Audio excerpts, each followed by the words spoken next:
આ મેઘરાજ ગ્રામ પંચાયત આખું મેઘરાજ પાણી પીવે છે અહીંયા.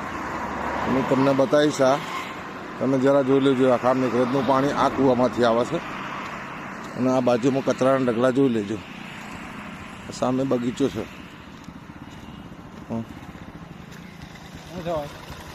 આ બધું કચરાના ઢગલા જો. આ બધું કેટલું આ ફાડી નાખે. આખું જોતું જ નહીં. આ આખું મેઘરાજનું પાણી જાય છે. આ કૂવો છે. આ કૂવો છે કેટલો જો. અને આ કેટલું ગોબરાટ પડ્યું છે, કેટલો ગંદકી પડી છે અંદર. તમે અંદરથી જોઈ શકો છો. આખા મેઘરાજનું પાણી અહીંથી સપ્લાય થાય છે. અને કોઈ ધ્યાન દેતું નથી. આ બધો કચરો જોઈ લો. બધું આ લોકચાળો લોકોના ચેડા ઉપર બધું કરી રહ્યા છે આ લોકો. આખું ખતરનાક છે અહીંયા. આ જોયા કોણ જવાબદાર રહેશે?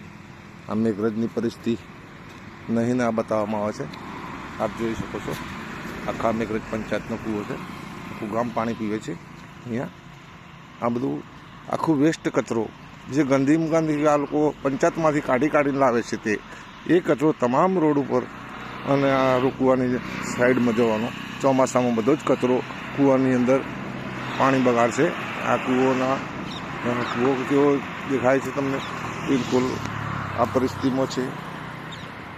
આ કૂવો છે વોટર વર્ક ડીપીવાળો. અને આ બધું ગંદકી છે ટોટલી. આ રોડ આવી રહ્યો છે. આ રિલાયન્સ પેટ્રોલ પંપ છે આગળ. આ પણ ગ્રામ પંચાયત મેઘરાજનો બગીચો છે.